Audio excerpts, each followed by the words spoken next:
العالمين والصلاة والسلام على سيد الأنبياء والمرسلين قال الله تعالى وتبارك في القرآن المجيد والفرقان الحميد لقد كان لكم في رسول الله أسوة حسنة صدق الله العظيم اللهم صل على سيدنا ومولانا محمد وبارك وسلم حمد و صلاة کے بعد عزتوں کی مسند پر جلوہ فراز عالی مرتبت ذی وقار محترم محتشم علماء کرام اور واجب الاحترام ذوی الاحتشام برادران اسلام، السلام علیکم ورحمۃ اللہ وبرکاتہ۔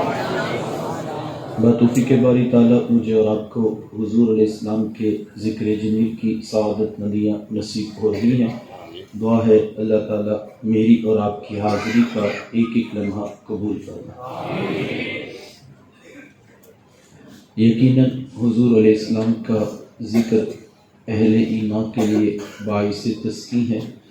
جب کسی کے لبوں سے وہ اپنے آقا و مولا کا نام نامی اسم گرامی سنتے ہیں تو ان کے دلوں میں ایمان کی حرارت بڑھتی چلی جاتی ہے، اور ایسا ہو بھی کیوں نہ کہ حضور کا نام ہے بھی اتنا ہی میٹھا۔ میرے شیخ طریقت تو فرمایا کرتے ہیں کہ بیٹا اگر ساری دنیا کے شہد بھی تم نچوڑ دو تو اتنا رس پیدا نہیں ہوگا جتنا ایک بار محمد کہنے سے پیدا صلی اللہ علیہ وآلہ وسلم۔ یہ نام کوئی کام بگڑنے نہیں دیتا، یہ نام کوئی کام بگڑنے نہیں دیتا، بگڑے بھی بنا دیتا ہے نام محمد صلی اللہ علیہ وآلہ وسلم۔ تو یہ میری اور آپ کی خوش بختی ہے، یہ میری اور آپ کی فیروز بختی ہے کہ اللہ نے مجھے اور آپ کو اپنے محبوب کا مبارک نام عطا کر دیا۔ یقین جانیے اہل علم نے لکھا ہے کہ 12 نبی ایسے ہوئے ہیں کہ جن کے سروں پر نبوت کے تاج سجے تھے، لیکن وہ ہاتھ اٹھا کر دعا کیا کرتے ہیں کہ اے اللہ ہمیں اس پیارے نبی کی امت سے ہی کر دے۔ ہم نے کوئی دعا مانگی، کوئی منت مانی، کوئی تمنا کی، کوئی آرزو کی، کوئی دیگ بانٹی، ہم تو بس پیدا ہوئے ہی تھے کہ والد صاحب مسجد سے قاری صاحب کو بلا لائے، اور بات بھی محبت کی تھی تو انہوں نے دونوں ہاتھوں سے اٹھا کر کان قریب کر کے کہا مبارک ہو تو بھی اسی آقا کا غلام بن کے آ رہا۔ تو پھر میں کیوں نہ کہوں شاہوں سے ملا ہے نہ توگر سے ملا ہے، اللہ کا عرفان اسی در سے ملا ہے، اوروں کو ملا ہے تو مقدر سے ملا ہے، مجھے تو مقدر بھی تیرے در سے ملا ہے۔ یہ میرا آپ کا فخر ہے، یہ میرا آپ کا اعزاز ہے۔ ایک دن کا میلاد کیا ہے، ساری زندگی سر سجدے میں رکھ کر تشکر کے کلمے پڑھے جائیں تو پھر بھی حق شکر ادا نہیں ہو سکتا۔ تو آئیے چند لمحوں کے لیے محبوب علیہ السلام کی سیرت کے کچھ پہلو آپ کے سامنے رکھنا چاہوں گا، اس دعا کے ساتھ کہ اللہ تعالیٰ مجھے آپ کو محبوب کی سیرت پر عمل کی توفیق مرحمت فرمائے۔ آپ جانتے ہیں کہ حضور علیہ السلام کی جب ولادت ہوئی تو 7 دن تک اپنی والدہ حضرت آمینہ سلام اللہ علیہ کا دودھ پیا۔ 8ویں دن یہ اعزاز دشمن اسلام ابو لہب کی کنیز سویبہ کو حاصل ہوا، اس نے حضور علیہ السلام کو دودھ بھی پلایا اور دیکھ بھال بھی کی۔ یہ چند دن کا دودھ تھا، یہ چند دن کی ہی دیکھ بھال تھی، لیکن میرے آقا نے سویبہ کے اس احسان کو بھی پوری زندگی یاد رکھا۔ مکے میں تھے تو میری ماں کہہ کے پکارا کرتے، مدنی دور آیا تو یہاں مدینے سے ان کے لیے کپڑے بھی بھجوایا کرتے اور رقم کا بھی بندوبست کیا کرتے۔ یہ ہے شریعت، یہ ہے سیرت جو میرے حضور لے کر آئے۔ میرے حضور تشریف فرما تھے، دور سے ایک بوڑھی خاتون کو اپنی طرف آتے دیکھا، آقا کریم علیہ السلام کی نظر پڑی تو میرے حضور اٹھ کھڑے ہوئے، میری ماں پکارتے ہوئے اور دوڑ لگاتے ہوئے ان کے قریب پہنچے پھر کندھوں سے وہ چادر اتار کر نیچے زمین پر بچھا دی، جسے میں اور آپ کائنات کا قیمتی اثاثہ سمجھتے ہیں۔ اپنی والدہ کو اس چادر کے اوپر بٹھایا، کان لگا کر گھنٹوں ان کی باتیں سنی، اور جب وہ بوڑھی خاتون خود اٹھ کر واپس جانے لگی تو کسی نے راوی سے پوچھ لیا، یہ آنے والی خوش قسمت خاتون کون تھی کہ محبوب علیہ السلام نے کندھوں کی چادر ان کے قدموں کے نیچے بچھا دی؟ تو بتانے والے نے بتایا کہ تمہیں نہیں پتا، یہی تو حضور علیہ السلام کی رضائی والدہ حضرت حلیمہ سعدیہ سلام اللہ علیہ۔ سگی ماں تو سگی ماں ہوتی ہے، میرے رسول نے تو دودھ پلانے والی ماں کو بھی اتنی عزتیں عطا کی۔ ماں باپ کیا ہوتے ہیں یہ زمانے کو میرے محبوب علیہ السلام نے آ کر بتلایا۔ آقا کریم علیہ السلام ایک دن صحابہ کو نماز پڑھانے آئے، تا حد نگاہ صحابہ نے اٹھ کر حضور کا استقبال کیا، محبتوں بھرا یہ ہجوم دیکھا تو چھم چھم آنکھوں سے آنسو برسنے لگے۔ ایک ٹھنڈی آہ بری اور کیا فرمایا، لو ادرکت والدی او احدہما، کاش آج میرے ماں باپ زندہ ہوتے یا ان میں سے کوئی ایک ہی زندہ ہوتا، پھر میں لوگوں کو نماز عشاء پڑھا رہا ہوتا، اس میں سورہ فاتحہ کی تلاوت کر رہا ہوتا، پھر میری ماں کو میرے ساتھ کوئی کام یاد آ جاتا، وہ دروازے پہ آتی، چنمن سرکاتی، اپنے میٹھے اور پیار بھرے لہجے میں فرماتی، ابنی محمد، میرے بیٹے محمد میری بات تو سنو۔ کہا لوگوں میں نماز کا مصلی چھوڑ کر پہلے ماں کی بات کو سن لیتا۔ زمانے کو عملاً بتایا ماں کا وجود کتنا معتبر ہوتا ہے۔ بیٹیاں کیا ہوتی ہیں یہ زمانے کو میرے حضور علیہ السلام نے آ کر بتلایا۔ آقا کریم علیہ السلام کی آمد سے قبل آپ تاریخ عرب اٹھائیں، جب کسی کے ہاں بیٹی پیدا ہوتی تو شرم سے اس کا منہ کالا ہو جاتا۔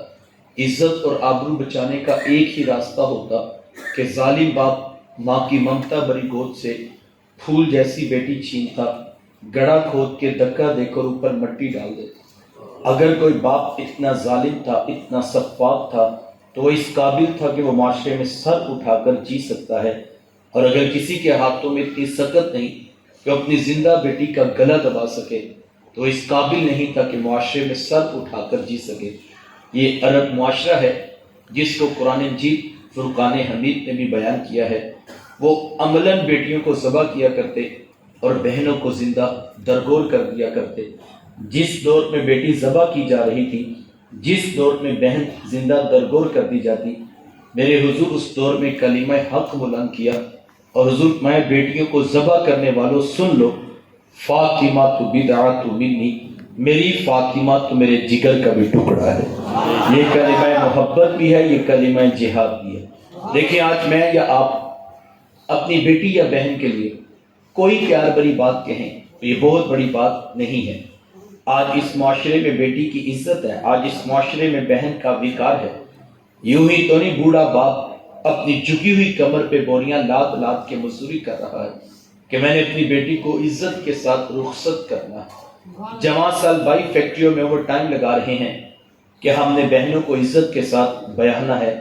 یار یہ باپ تو ذبح کرتا تھا، یہ بھائی تو زندہ درگور کر دیتے تھے، ان کے سینے میں اتنا کوٹ کوٹ کر پیار کس نے بھر دیا؟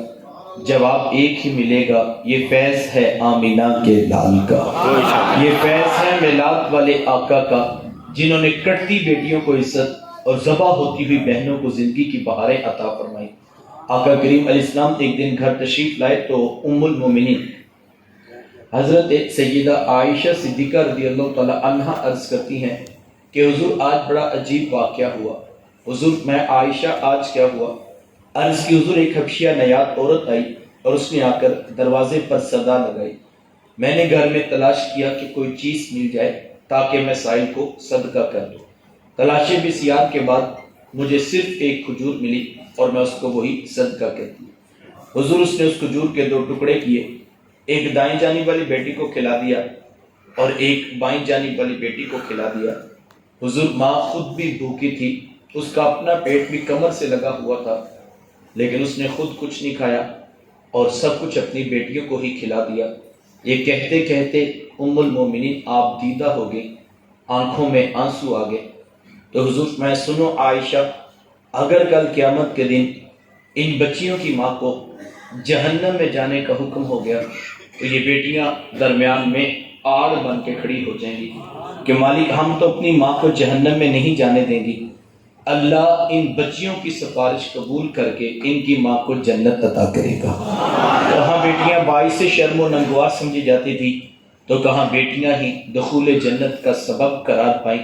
خود فرمایا جس کو اللہ نے 2 بیٹیاں یا 2 بہنیں عطا کی، پھر اس نے ان کی پرورش کی، ان کی تربیت کی، یہاں تک کہ ان کا نکاح کر دیا، اور پھر پیچھے سے بھی اس نے خیر خبر رکھی، تو میرے حضور ماتے اتنا خوش قسمت شخص ہے، کل قیامت کے دن میرے اتنے قریب ہوگا جتنی یہ 2 انگلیاں آپس میں قریب ہیں۔ یہ اعزاز، یہ تکریم کس کو ملے گی؟ جس نے بیٹیوں سے وفا کی ہوگی۔ بہنیں کیا ہوتی ہیں یہ زمانے کو میرے حضور علیہ السلام نے آ کر بتلایا۔ آقا کریم علیہ السلام کی آپ جانتے ہیں نہ کوئی سگی بہن تھی اور نہ کوئی سگا بھائی۔ میرے حضور دودھ یتیم ہیں، لیکن جب رضاعت کا شرط ادا کرتے ہوئے میرے حضور حضرت حلیمہ سعدیہ سلام اللہ علیہا کے یہاں تشریف لے گئے تو آپ جانتے ہیں کہ ان کی ایک بیٹی تھی جن کا نام شیمہ یا شیمہ بتایا جاتا ہے۔ وہ رشتے میں حضور علیہ السلام کی رضائی بہن لگتی تھی۔ قبیلہ بنو سعد کے رواج کے مطابق شام کو جب مائیں کھانا پکانے لگتی تو بہنیں اپنے بھائی گود میں اٹھا کر باہر کھلے میدان میں لے آتی۔ ہر بہن کی گود میں اب اس کا بھائی ہوتا اور وہ اپنے بھائی کے حسن کے قصیدے پڑھ رہی ہوتی۔ اگر کسی کے بھائی کا رنگ کالا ہوتا تو وہ کہتی رنگ کالا ہے تو کیا ہوا، میرے بھائی کے نقوش دیکھو کتنے خوبصورت ہے، اس کی اٹھی ہوئی ناک، اس کی جھیل جیسی خوبصورت آنکھیں تو دیکھو کتنی پیاری، تو وہ نقوش کو معیار حسن قرار دیتی۔ اور اگر کسی کے بھائی کا رنگ گورا چٹا ہوتا وہ کہتی جناب رنگ نہیں تو کچھ نہیں، حسن تو ہوتا ہی سارا رنگت میں ہے، میرے بھائی کا رنگ دیکھو کتنا گورا چٹا ہے۔ تو یہ بحث مباحثہ چل رہا ہوتا اور کوئی بہن بھی ہاتھ ماننے کو تیار نہ ہوتی۔ اتنے میں ایک سم سے حضرت شیمہ اپنا ویر محمد اٹھا کے لے آتی اور کہتی ذرا میرے ویر کا مقابلہ بھی تو کرو نا۔ وہ کہتی نہیں نہیں شیمہ تیرے ویر کا مقابلہ تو نہیں نا، تیرا تو ساروں کا ہی سردار لگتا ہے۔ تو میں آتا حضرت شیمہ کا سر فخر سے بلند ہو جاتا، اور یار ہوتا بھی کیوں نہ جس بہن کی گود میں 2 جہاں کا سردار بھائی بیٹھا ہوتا، پھر ان کا ناز تو بنتا، ان کا فخر تو بنتا۔ وہ حضور علیہ السلام کو سینے سے چمٹا لیتی اور دعا دیتی، بیٹے پہلے ٹھیک تھا، وہ حضور کو سینے سے چمٹا لیتی اور دعا دیتی ربنا ابقی لنا محمدا، یا اللہ میرے ویر محمد کو نظر نہ رکھ۔ آج میں دیکھ رہی ہوں بچوں کا سردار ہے، کل اپنی آنکھوں سے دیکھوں جوانوں کا بھی سردار ہے۔ زندگی کے لیل و نہار گزرتے گئے، حضرت شیمہ کی شادی ہوگی۔ مدنی دور کی کہانی ہے، اتفاق سے جس قبیلے میں حضرت شیمہ کی شادی ہوئی حضور علیہ السلام کے صحابہ کی لڑائی اور جنگ اسی قبیلے کے ساتھ ہوئی۔ ان کے کچھ بندے قتل کر دیے، کچھ کو قیدی بنا کر صحابہ اپنے ساتھ لے آئے۔ عرب کے رواج کے مطابق قیدیوں کو چھڑانے کے لیے قوم کے سردار فدیہ اور فنڈ اکٹھا کرنے کے لیے نکلے، ہر دروازے پہ دستک دیتے اور فنڈ مانگتے۔ چلتے چلتے حضرت شیمہ کے دروازے پر بھی پہنچے، دستک دی تو پوچھا کون؟ کہا قبیلے کے سردار ہیں، فنڈ اکٹھا کر رہے ہیں، تم بھی اپنا حصہ ڈالو۔ پوچھا یہ فنڈ کس لیے اکٹھا ہو رہا ہے، یہ رقم بھی جمع کی جا رہی؟ تو کہا کہ مدینے میں ایک شخص ہے، ادعائے نبوت رکھتا ہے، اس نے ہمارے لوگ پکڑ لیے ہیں، ہم نے اپنے قیدی چھڑانے۔ تو پوچھا کہ اس کا نام کیا ہے؟ کسی کی زبان سے بے ساختہ نکلا محمد صلی اللہ علیہ وآلہ وسلم۔ ایک عرصے کے بعد حضور علیہ السلام کا نام سنا تو آنکھوں میں آنسو آ گئے۔ کہا انہوں نے تمہارے بندے پکڑے؟ کہا ہاں انہوں نے ہمارے لوگ پکڑے۔ کہا پھر فنڈ اکٹھا کرنا چھوڑو، صرف مجھے ساتھ لے چلو۔ کہا تم کیا کرو گی؟ کہا تمہارے قیدی چھڑا کے لاؤں۔ کہا تم ان کو جانتی ہو؟ کہا ہاں تمہیں نہیں پتا، وہ میرے بچپن کے ویر اور بھائی لگتے ہیں، میں تمہارے قیدی چھڑا کے نکلا۔ حضرت شیمہ قبیلے کے سرداروں کو ساتھ لیا اور حضور علیہ السلام کے خیمہ نوری کی طرف سفر شروع کیا۔ یہ وہ وقت تھا جب ادب کی آیات نازل ہو چکی. خبردار میرے رسول کی آواز سے آواز اونچی نہ کر، ورنہ زندگی کی ساری کمائی غارت کر کے رکھ دوں. صحابہ ننگی تلواروں سے در حبیب پہ پہرا دیتے. حضرت شیمہ اس خیال سے کہ میں اپنے بھائی کو ملنے جا رہی ہوں، جب آگے بڑھنا چاہا تو پہرے داروں نے تلواریں سونپ دی. رک جا دیہاتی عورت، جانتی نہیں آگے کوچائے رسول ہے، آگے تو بغیر اجازت کے جبریل نہیں جا سکتے، تو کون؟ روایت میں آتا ہے جب راستہ روک دیا، تلواریں سونپ دی، تو حضرت شیمہ نے وہ ہاتھ سے تلوار کو جھٹک کے کہا خلو سبیلی وعلموا انا اخت نبیکم، کہا میری راہیں چھوڑ دو، جانتے نہیں میں تمہارے نبی کی باجی اور بہن لگتی ہوں. یہ آواز کانوں میں پڑی. صحابہ کی آنکھوں پر پلکوں کی چنبھیں آ گئی، نگاہیں نیچی کر لی، تلواریں پیچھے ہٹا لی. حضرت شیمہ پورے پروٹوکول سے حضور علیہ السلام کے خیمہ نوری میں داخل ہوئی. میرے حضور جب دور سے بہن کو آتے دیکھا، حضور اٹھ کر استقبال کیا، مرحبا خوش آمدید پیش کرتے ہوئے فرمایا میری بہن آج کدھر کو آنا ہوا؟ عرض کی حضور آپ کے بندوں نے ہمارے کچھ لوگ پکڑ لیے ہیں، میں ان قیدیوں کو چھڑانے کے لیے آئی ہوں. سنو بھائیو، اللہ کے رسول نے کیا ارشاد فرمایا. حضور فرمایا میری بہن تو نے آنے کی زحمت کیوں گوارا کی؟ تو گھر بیٹھے بھی پیغام بھیج دیتی، میں محمد تیرے کہنے پہ ہی ساروں کو چھوڑ دیتا. زمانے کو عملاً بتایا دروازے پر بہن کا آنا کتنا معتبر ہوتا ہے. پھر چند جوڑے، کچھ گھوڑے، بہت سارا ساز و سامان لیا اور میرے حضور خود بہن کو چھوڑنے کے لیے دروازے تک تشریف لے آئے. صحابہ نگاہیں نیچی کیے، محبوب علیہ السلام کے ادب پہ کھڑے تھے کہ حضور فرمائے صحابہ میں جب بھی قیدی چھوڑتا ہوں میں پہلے تم سے مشورہ کرتا ہوں. آج پہلا موقع ہے، میں قیدی بھی چھوڑ رہا ہوں اور میں نے مشورہ بھی نہیں کیا ہے. عرض کی اے بندہ نواز، آپ مالک کل کائنات ہیں، آپ جو چاہیں کریں. ہم کون ہوتے ہیں بھلا درمیان میں مشورہ دینے والے؟ لیکن حضور جی اتنا تو بتائیے آج کون سی خاص بات تھی کہ آپ نے مشورہ بھی ضروری نہیں سمجھا؟ حضور فرمائے صحابہ آج میرے دروازے پر میری بہن آ گئی تھی، اور جب بہنیں دروازے پہ آ جائیں اللہ کا رسول انہیں خالی نہیں موڑا کرتا. زمانے کو عملاً بتایا کہ بہن کا رشتہ کتنا معتبر ہو. جس دور میں بیٹی ذبح کی جا رہی تھی، جس دور میں بہن زندہ ضرور ہو جاتی، جس دور میں ماں جیسا رشتہ بھی بازاروں میں بک جاتا تھا، اس دور میں بیوی کی کیا حیثیت ہوگی. جبکہ آج کے اس تہذیب یافتہ دور میں بھی کچھ لوگ بیوی کو پاؤں کا جوتا خیال کرتے ہیں. یہ زمانے جاہلیت کی باتیں ہیں. آقا کریم علیہ السلام نے ازواج مطہرات کے ساتھ جو حسن سلوک کی داستانیں رقم کی ہیں، زمانہ ان کی مثال نہیں لا سکتا ہے.